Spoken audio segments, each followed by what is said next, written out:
The Stolen Generations myth is killing Aboriginal children. We are refusing to save some children from being raped and bashed because we're too scared of creating another so-called stolen generation. But what I'm warning about is not new.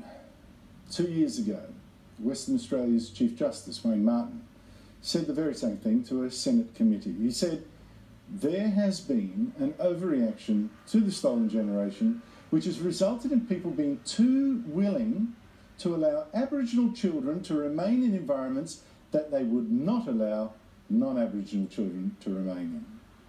Former Northern Territory Chief Minister Alan Giles, himself with Aboriginal ancestry, has also made that point.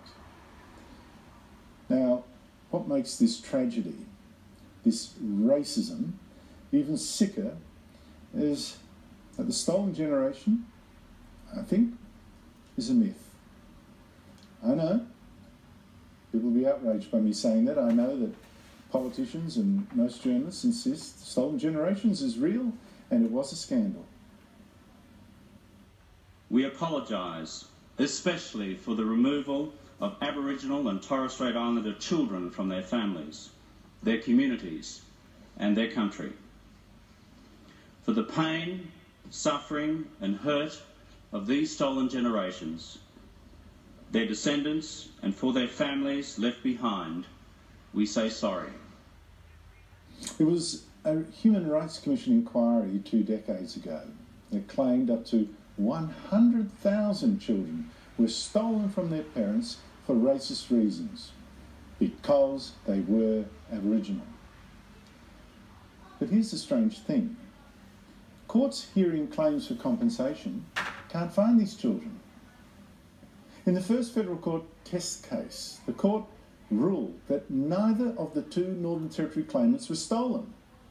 One had just been sent away to school by his mother, and the other had been rescued when she was just 8 years old from a bush camp, where she'd been found with no parent or grandparent to look after her. She was sent to Darwin to school. In fact, the federal court said it could find no evidence of a stolen generations policy in the Northern Territory. But around the country it's been the same. In New South Wales, the Supreme Court ruled that a woman suing there for compensation had in fact been given away by her mother. In Western Australia, the Supreme Court ruled that 7 children were actually removed for their safety. In Victoria, a Stolen Generations Task Force, headed by an Aboriginal activist, admitted there had never been a policy there to remove Aboriginal children. The only person ever to get compensation from a court was the late Bruce Trevorrow, who as a baby was secretly taken from an Adelaide hospital, actually against South Australian law, against South Australian policy, by a social worker who was convinced his parents had neglected and abandoned him, they'd never come to visit him in the hospital. Now it's true, we do still remove Aboriginal children, and at 10 times the normal rate. And it's still not because we're racist, it's because they are judged to be in danger. Even so, despite that appalling rate of necessary removal, we still leave behind other Aboriginal children who should be saved as well. Now, you can go to my blog and you'll find there I've documented many such tragic cases. Like 2 neglected children in Western Australia who a social worker refused to remove, saying, think of the stolen generations. One, the boy, then died. Or in Queensland, in Arakan, a girl just 7 years old. She'd been raped and was at first removed and ended up living with a white family in Cairns, very loving. But then social workers stepped in and said, no, that's stealing the girl from her culture, stolen generations. And they sent her back to Arakan. Just 10 years old, she was pack raped again. The stolen generations myth is killing Aboriginal children. It is time it was challenged. And I spoke earlier in the week with correspondent Matt Cunningham.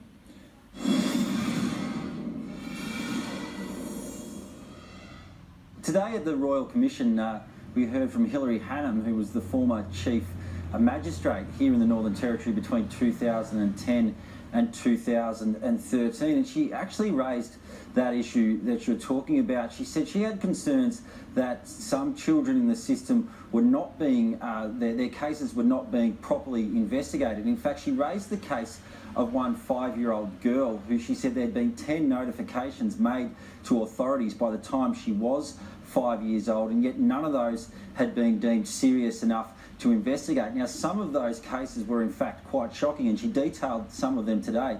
In fact, here's Hilary Hannam talking about one of those cases that caused a notification that didn't, in fact, warrant a further investigation.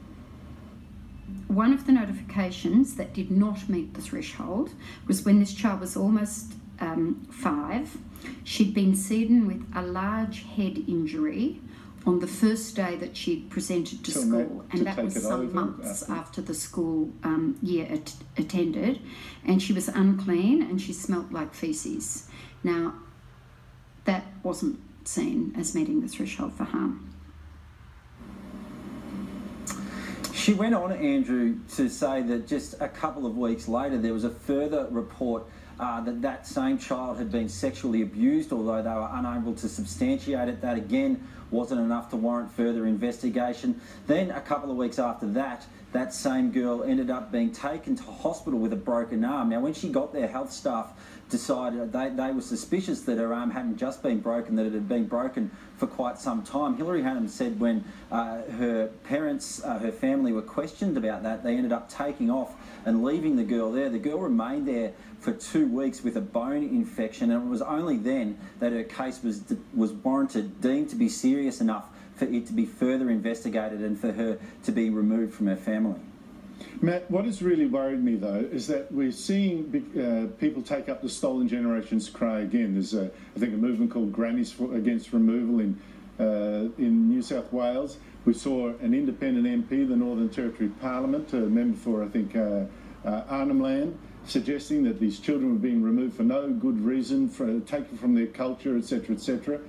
And what struck me again about this particular case that you're referring to now is the Chief Magistrate's evidence, the former Chief Magistrate, is that one of the Royal Commissioners, the Aboriginal activist Mick Gooda, didn't seem to want to hear this. Tell us what happened. It was quite interesting, Andrew. We've heard throughout this commission this idea of kinship care and the importance of it brought up by many witnesses. This is the first time we've heard the alternate view that perhaps too much emphasis is being put on kinship care. In fact, Hilary Hannam, she raised the point about these cases being treated as relative rather than absolute, that in fact, that in many cases these kids get left in these situations because compared to the other kids in their community, their case is perhaps not much worse than those who are around them. Now, she raised the case of one GP who once, she said, reported an entire community, and that caused Mick Gooda to question some of her evidence and sort of say, well, haven't we been told a completely different story about children being removed from their parents? Here's a little bit of that exchange. There was always an anecdotal story of a GP up here who reported an entire community of children at risk of harm, because if you implied the sort of standards, but why aren't those children entitled to those standards? And yet we, Commissioner White and I have heard many occasions when the opposite occurs. Children seem to be taken into care. I've heard that said. I actually find that hard to believe, because consistently for the 3 years I was here and for the time I was in New South Wales and continuing, that I think departments are far too hesitant to take action. Look, this is, to me, just an example, good on her for challenging this culture of denial that's caused by the Stolen Generations myth. But Matt, you've reported in the past on another case that I believe also demonstrates how the Stolen Generation story, and sorry, I don't mean to imply that you also believe it's a myth, I'll own that one myself, but how the Stolen Generation story is killing Aboriginal children. Tell us about the case of Deborah Melville. Andrew, Deborah Melville was a 12-year-old girl who died in the backyard of her Palmerston home suffering from a leg infection. She actually died in hospital, but she had been left in the dirt of that Palmerston backyard for up to 8 hours. In fact, she ended up with really terrible case of septicemia. In fact, doctors later drained more than a litre of pus from her leg. Now, she had been placed in the care of her aunt under the Aboriginal Child Placement Principle. In fact, her aunt had been reluctant to take her on. She already had 7 children of her own and had an 8th child who had died after drowning in the backyard.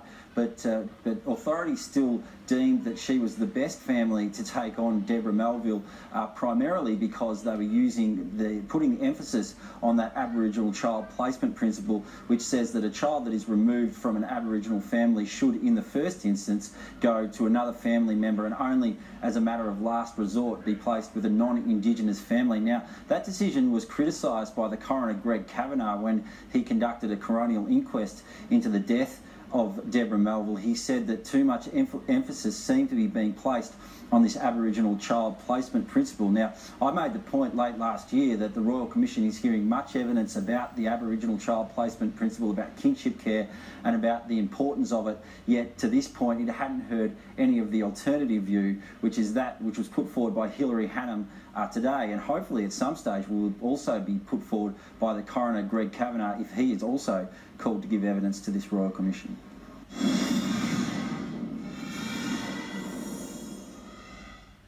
Coming up,